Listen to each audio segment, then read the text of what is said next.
सेठ CL Hindi high school के सभी विद्यार्थी मित्रों का बहुत बहुत स्वागत है।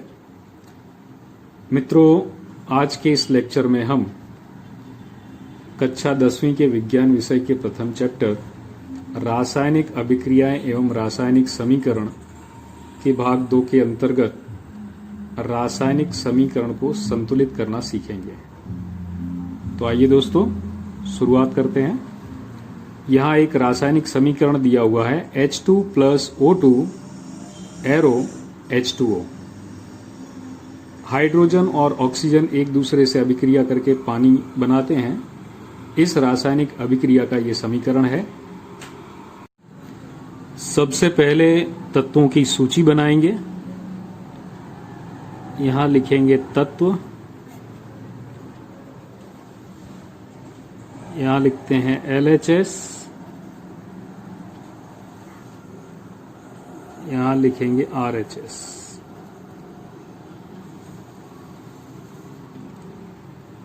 तत्व में लिखेंगे हाइड्रोजन और दूसरा तत्व है ऑक्सीजन। LHS में तीर के बाईं ओर के परमाणुओं की संख्या लिखेंगे और RHS में तीर के दाईं ओर के परमाणुओं की संख्या लिखेंगे। तीर के बाईं ओर हाइड्रोजन के परमाणुओं की संख्या यहाँ 2 एकम 2, ऑक्सीजन के परमाणुओं की संख्या भी है 2। तीर के दाईं ओर हाइड्रोजन के परमाणुओं की संख्या हो गई 2। यहाँ नीचे कुछ भी नहीं लिखा हुआ है तो हम 1 गिनेंगे। ऑक्सीजन के परमाणुओं की संख्या हो गई 1। तो दोस्तों यहां हाइड्रोजन के परमाणुओं की संख्या तीर के बाईं ओर और दाईं ओर दोनों ओर बराबर है, लेकिन ऑक्सीजन के परमाणुओं की संख्या बाईं ओर 2 है और दाहिनी ओर 1 है। ये संख्या बराबर नहीं है, तो ये समीकरण असंतुलित समीकरण है। अब इसे संतुलित करने के लिए दाईं ओर भी ऑक्सीजन के परमाणुओं की संख्या हमें 2 करनी है। तो दोस्तों ध्यान रखें, कभी भी समीकरण को संतुलित करने के लिए नीचे लिखी हुई संख्या में कोई परिवर्तन नहीं करना है। जैसे यहाँ दाईं ओर 1 ऑक्सीजन है और बाईं ओर 2 ऑक्सीजन। मेरे को दाईं ओर 2 ऑक्सीजन के परमाणु दर्शाने हैं, तो मैं H2O को H2O2 ऐसा नहीं लिखूंगा, क्योंकि H2O2 लिखने से जो ये पदार्थ है उसका रासायनिक सूत्र बदल जाएगा। H2O2 ये पानी का अणुसूत्र नहीं है, इसलिए हम नीचे की संख्या में कोई परिवर्तन नहीं करेंगे। हम संतुलित करने के लिए इस पदार्थ के आगे गुणांक लगाएंगे। अब यहाँ ऑक्सीजन की संख्या है 1, तो मैं क्या करूँगा, दाहिनी ओर ऑक्सीजन की संख्या 2 करने के लिए मैं यहाँ H2O के आगे 2 गुणांक लगाता हूं। 2 गुणांक लगाने से दाहिनी ओर हाइड्रोजन और ऑक्सीजन दोनों के परमाणुओं की संख्या बदल जाएगी। अब देखते हैं, यहाँ हाइड्रोजन की संख्या बाईं ओर तो 2 ही है और दाहिनी ओर 2 दूनी 4। पहले संख्या थी 2, अब हो गई 4। ऑक्सीजन की संख्या यहाँ कुछ नहीं तो 1 का आगे 2 से गुणा करें, 2 एकम 2। ऑक्सीजन की संख्या जो पहले 1 थी वो अब हो गई 2। अब देखिए दोस्तों, यहाँ ऑक्सीजन की संख्या तो बराबर हो गई, परंतु हाइड्रोजन की संख्या ये बाईं ओर 2 है और दाहिनी ओर 4। अब क्या करेंगे, तो हम बाईं ओर हाइड्रोजन है उसके आगे भी 2 लगाते हैं। अब हाइड्रोजन की संख्या देखें तो 2 दूनी 4। पहले संख्या जो 2 थी अब वो 2 की जगह हो गई 4। अब बाईं ओर, तीर के बाईं ओर हाइड्रोजन के परमाणुओं की संख्या 4 है। दाहिनी ओर भी हाइड्रोजन के परमाणुओं की संख्या 4 है। बाईं ओर 2 परमाणु हैं ऑक्सीजन के और दाहिनी ओर 2 परमाणु हैं ऑक्सीजन के। इस प्रकार हाइड्रोजन के परमाणुओं की संख्या दोनों ओर बराबर है और ऑक्सीजन के भी परमाणुओं की संख्या तीर के दोनों ओर बराबर है। इस प्रकार के समीकरण को हम संतुलित समीकरण कहेंगे। आइए दोस्तों, अब हम दूसरा उदाहरण लेते हैं। यहाँ समीकरण दिया हुआ है Fe plus H2O arrow Fe3O4 plus H2। सबसे पहले वही तत्वों की सूची बनाएं। यहाँ लिखेंगे तत्व,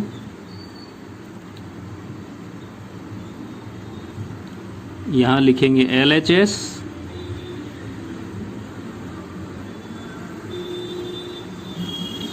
यहाँ लिखेंगे RHS,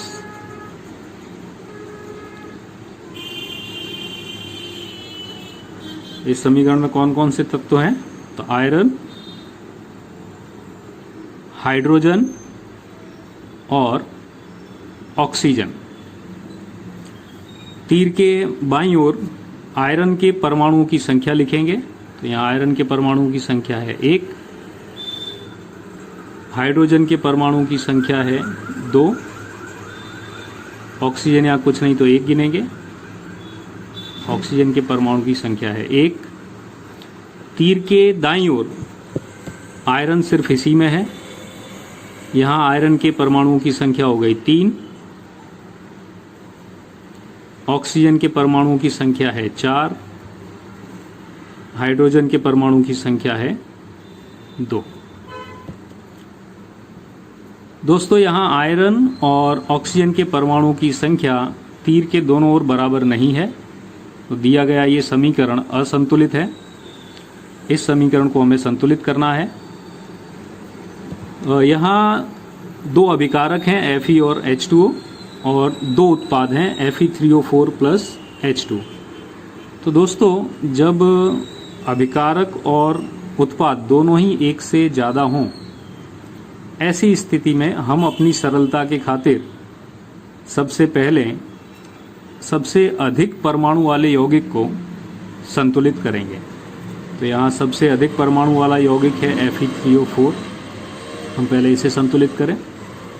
यहाँ ऑक्सीजन के परमाणुओं की संख्या 4 है, यहाँ ऑक्सीजन है नहीं, तो तीर के दाईं ओर ऑक्सीजन के परमाणु की कुल संख्या 4 है। तीर के बाईं ओर ऑक्सीजन के परमाणुओं की संख्या सिर्फ 1 है, तो इसे संतुलित करने के लिए हम 1 में 4 का गुणांक करें तो ये 4 हो जाएगा। तो हम H2O के आगे 4 का गुणा करेंगे। ऐसी स्थिति में ऑक्सीजन के परमाणु की संख्या जो पहले 1 थी, अब कितनी हो गई? तो यहाँ कुछ नहीं तो 1 गिने, 1 गुणा 4, यानी ऑक्सीजन के परमाणु की संख्या हो गई 4। दोस्तों, यहाँ H2O में 4 का गुणांक लगाने पर ऑक्सीजन के परमाणु की संख्या बदलेगी, साथ में हाइड्रोजन के परमाणुओं की संख्या भी बदल जाएगी। पहले हाइड्रोजन के परमाणु की संख्या 2 थी, अब कितनी हो गई? तो 2 चौके 8। पहले हाइड्रोजन के परमाणु की संख्या 2 थी, अब हो गई 8। अब दाहिनी ओर हाइड्रोजन के परमाणु की संख्या 2 है, तो उसे संतुलित करने के लिए हम आगे 4 का गुणा करेंगे। 2 में 4 का गुणा करते हो जाता है 8। हाइड्रोजन के परमाणुओं की संख्या हो गई 2 चौके 8। तीर के दाईं ओर पहले संख्या 2 थी, अब हाइड्रोजन के परमाणु की संख्या हो गई 8। अब दोस्तों, यहाँ आयरन के परमाणुओं की संख्या दाहिनी ओर 3 है और बाईं ओर 1। तो 1 में अगर मैं 3 का गुणा कर देता हूँ तो आयरन के परमाणुओं की संख्या भी हो जाएगी 3। Fe के आगे हम 3 का गुणा करेंगे। यहाँ तीर के बाईं ओर पहले आयरन के परमाणु की संख्या 1 थी, वो अब हो गई है 3। तो अब देखें दोस्तों, तीर के बाईं ओर आयरन के परमाणु की संख्या 3 है, दाहिनी ओर भी 3। हाइड्रोजन के परमाणुओं की संख्या बाईं ओर 8 है, दाहिनी ओर भी 8। ऑक्सीजन के परमाणुओं की संख्या बाईं ओर 4 है, दाहिनी ओर भी 4। इस प्रकार यह समीकरण अब संतुलित हो चुका है। आइए दोस्तों, अब हम एक और उदाहरण लेते हैं। यह अभ्यास के प्रश्न नंबर 6 का बी समीकरण है।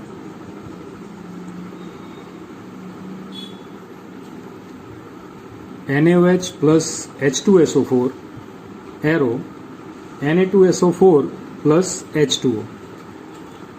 सबसे पहले इसे भी संतुलित करने के लिए हम तत्वों की सूची बनाएंगे। यहाँ लिखेंगे तत्व,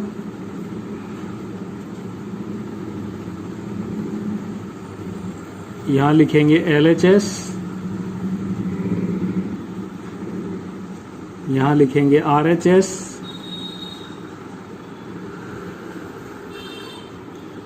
कौन कौन से तत्व इसमें हैं? सोडियम, ऑक्सीजन, हाइड्रोजन और सल्फर।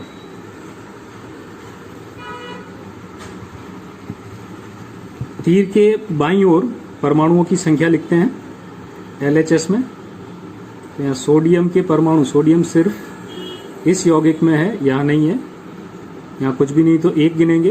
तो सोडियम के परमाणुओं की संख्या हुई 1। ऑक्सीजन यहाँ पर भी है और इस यौगिक में भी है, यहाँ O के नीचे कुछ नहीं लिखा है तो 1 गिनेंगे। 1 ऑक्सीजन, यहाँ 4। तो इस प्रकार कुल ऑक्सीजन की संख्या हो गई 5।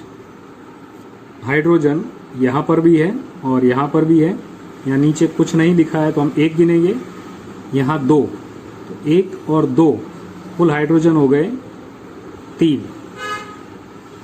सल्फर सिर्फ इस यौगिक में है, यहाँ नीचे कुछ नहीं लिखा है तो हम 1 गिनेंगे। सल्फर के परमाणुओं की संख्या हुई 1। तीर के दाईं ओर देखें तो यहाँ सोडियम इस यौगिक में है, यहाँ नहीं है, यहाँ सोडियम के परमाणुओं की संख्या नीचे लिखी है 2।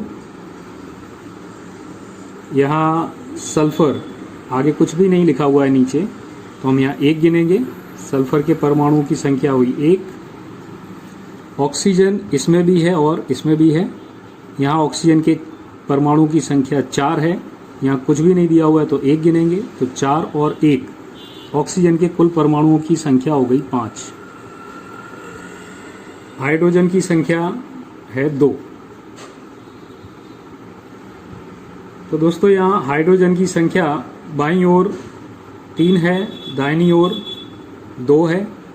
सोडियम के परमाणुओं की संख्या तीर के बाईं ओर 1 है और दाहिनी ओर 2 है। यह समीकरण संतुलित नहीं है। आइए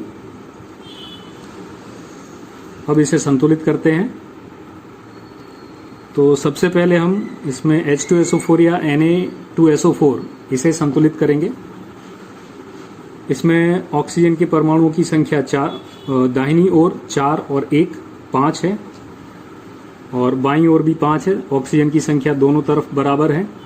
बात करें सल्फर की, तो तीर के दाईं ओर सल्फर की संख्या 1 है और बाईं ओर भी संख्या 1 है, ये संख्या ही बराबर है। सोडियम के परमाणुओं की संख्या दाहिनी ओर 2 है और जबकि बाईं ओर 1 सोडियम है। तो अगर मैं 1 में 2 का गुणा करूं तो 2 हो जाएगा, दोनों तरफ सोडियम के परमाणुओं की संख्या बराबर हो जाएगी। इसलिए NaOH के आगे मैं 2 का गुणांक करूंगा।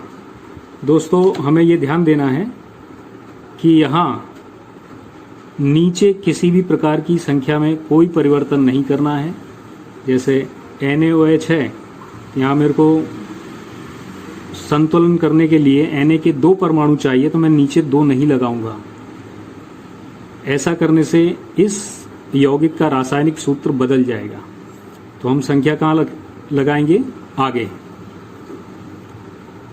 अब जैसे ही आगे मैं 2 लगाऊंगा, वैसे ही तीर के बाईं ओर सोडियम की संख्या तो बदलेगी, साथ में ऑक्सीजन और हाइड्रोजन इन दोनों की संख्या बदल जाएगी। अब देखते हैं तीर के बाईं ओर कितने सोडियम थे। पहले 1 था, अब कितने हो गए? क्या कुछ नहीं, तो 1 दूनी 2।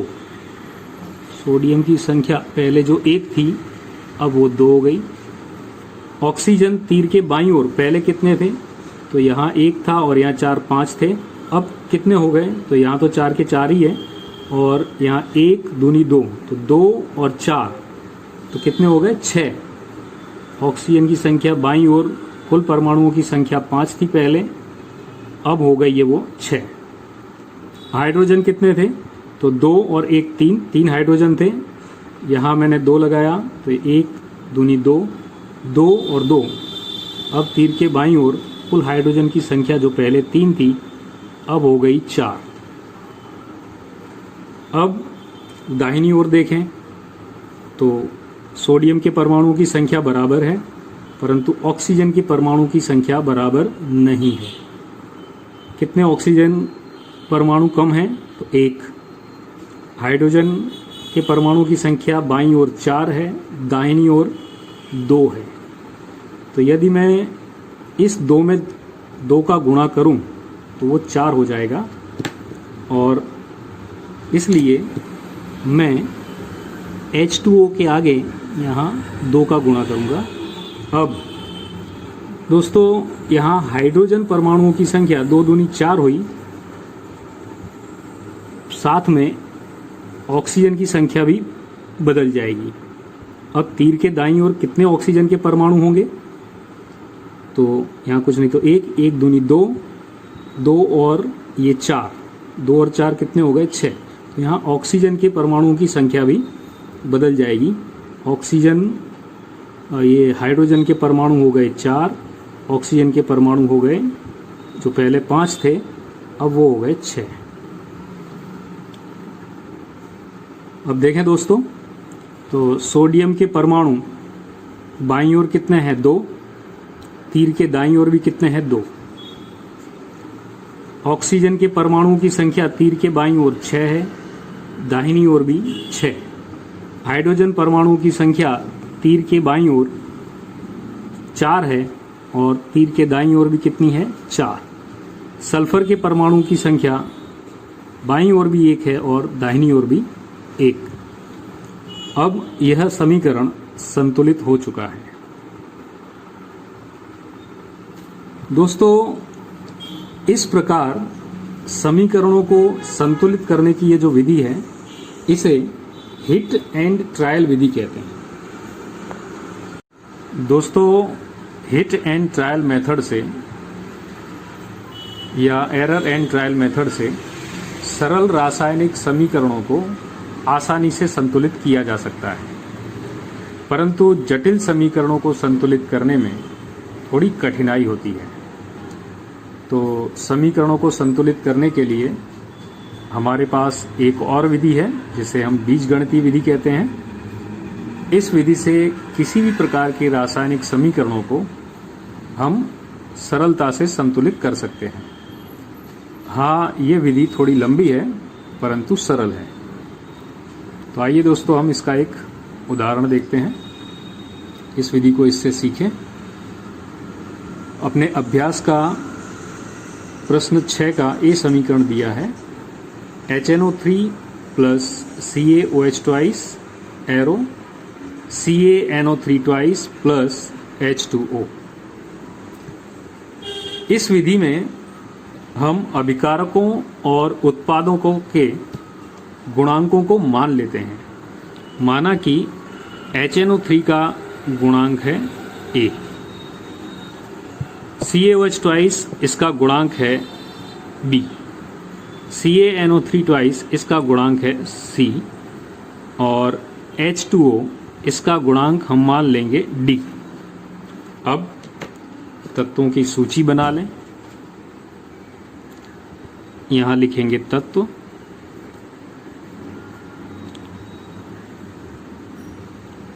यहां लिखेंगे LHS,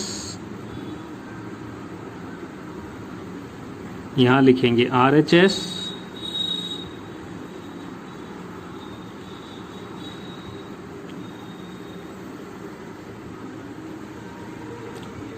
LHS कौन कौन से तत्व शामिल हैं इसमें? तो हाइड्रोजन, नाइट्रोजन, ऑक्सीजन और कैल्शियम।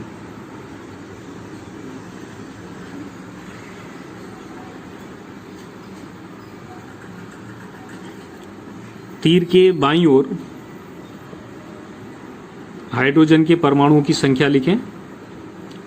तो यहाँ नीचे कुछ भी नहीं है तो हम एक गिनेंगे, एक हाइड्रोजन और फिर उसमें आगे ए का गुणा कर देंगे तो एक ए, या हम इसको लिख सकते हैं ए। अब दोस्तों हाइड्रोजन यहाँ पर भी है तो यहाँ CaOH ट्वाइस, इसमें कितने हाइड्रोजन के परमाणु होंगे?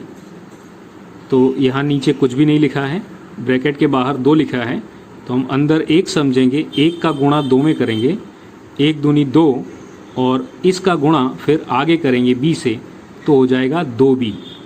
तो कुल हाइड्रोजन के परमाणुओं की संख्या कितनी हुई? तो 1A प्लस 2B। तीर के बाईं ओर हाइड्रोजन परमाणुओं की कुल संख्या A प्लस 2B होगी। अब नाइट्रोजन, तो नाइट्रोजन इस यौगिक में नहीं है, सिर्फ यहाँ है, नीचे कुछ भी लिखा हुआ नहीं है तो हम यहाँ 1 गिनेंगे तो 1 गुणा A यानी कितनी हो गई? A। नाइट्रोजन के परमाणुओं की संख्या तीर के बाईं ओर 1 है, A है। अब ऑक्सीजन,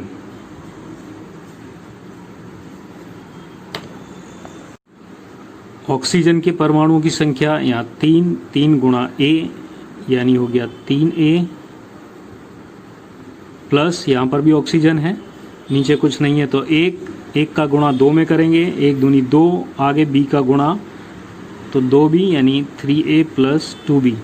तीर के बाईं ओर कुल ऑक्सीजन के परमाणुओं की संख्या 3A प्लस 2B। अब देखें कैल्शियम, तो यहाँ नीचे कुछ नहीं लिखा है तो 1 में B का गुणा करेंगे तो 1B यानी कि B। तीर के दाईं ओर अब परमाणुओं की संख्या देखें तो यहाँ कैल्शियम में नीचे कुछ भी नहीं लिखा है तो 1 गुणा C यानी हो गया C। नाइट्रोजन नीचे कुछ नहीं तो 1 का गुणा 2 में करेंगे, 1 दूनी 2, 2 का गुणा फिर C में तो 2C। तो नाइट्रोजन परमाणुओं की संख्या होगी 2C। अब ऑक्सीजन, तो यहाँ नीचे दिया हुआ है 3 का गुणा 2 से, 3 दूनी 6 का गुणा फिर करेंगे C से तो हो गई 6C। ऑक्सीजन के परमाणु की संख्या हुई 6C। अब यहाँ पर भी ऑक्सीजन है, प्लस करेंगे, यहाँ नीचे कुछ नहीं लिखा है तो 1 का गुणा D में करेंगे तो 1D यानी कि ऑक्सीजन, यहाँ हम लिखेंगे D। कुल परमाणुओं की संख्या हो जाएगी 6C प्लस D। अब हाइड्रोजन, यहाँ लिखा है 2 में D का गुणा करेंगे 2D, यहाँ लिखेंगे 2D।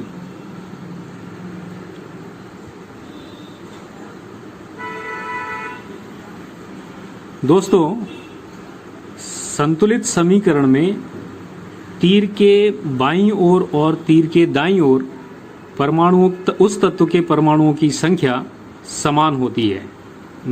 जिस तत्व के परमाणु की संख्या जितनी तीर के बाईं ओर है उतनी ही दाईं ओर होगी। तो इसलिए हम यहाँ LHS और RHS के बीच में लगा देते हैं बराबर। अब इस पर से हमें 4 समीकरण प्राप्त होंगे। उन समीकरणों को हम लिख लें तो A प्लस 2b बराबर होगा 2d। ये हो गया समीकरण 1। दूसरा समीकरण मिलेगा a बराबर 2c। हम लिखेंगे a बराबर 2c। तीसरा समीकरण हमें मिलेगा 3a प्लस 2b बराबर 6c प्लस d। चौथा समीकरण मिलेगा हमें b बराबर c।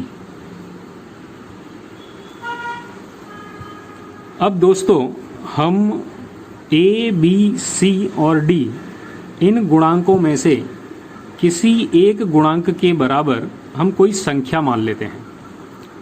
तो मैं मेरी सरलता के खातिर c बराबर 1 मान लेता हूं। तो यह माना कि c बराबर 1।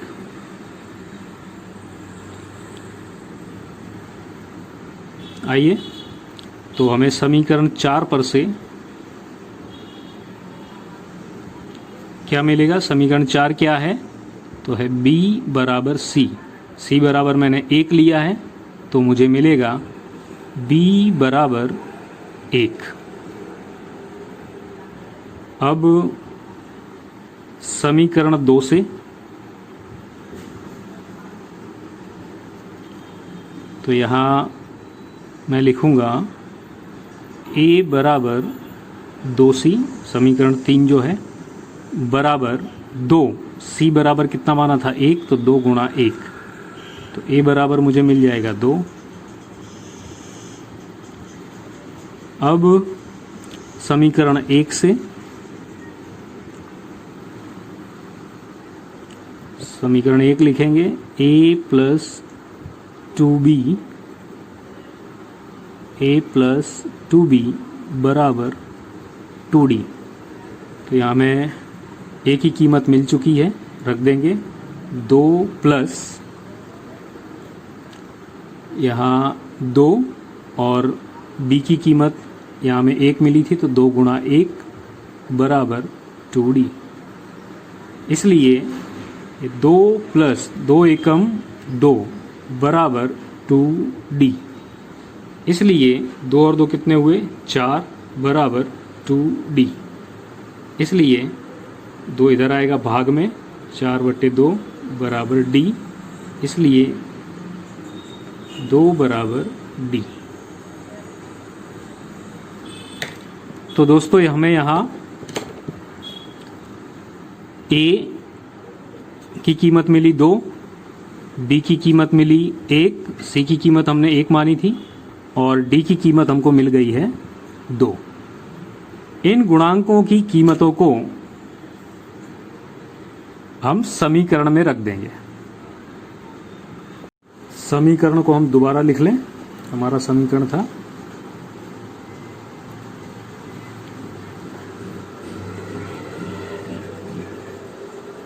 HNO3 और ये CaOH twice arrow CaNO3 twice plus H2O।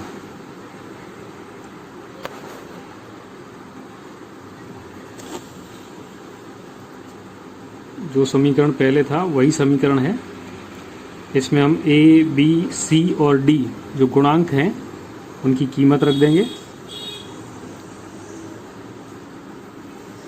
तो यहाँ HNO3 का गुणांक था a की कीमत मिली हमें 2, तो हम HNO3 के आगे लगा देंगे 2।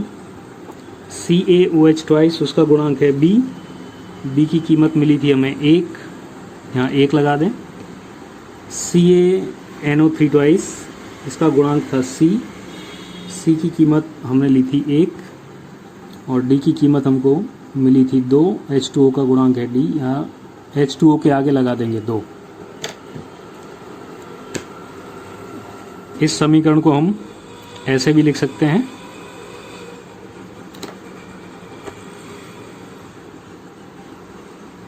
HNO3 plus CaOH twice arrow CaNO3 twice plus 2H2O। तो दोस्तों अब यह समीकरण संतुलित हो चुका है।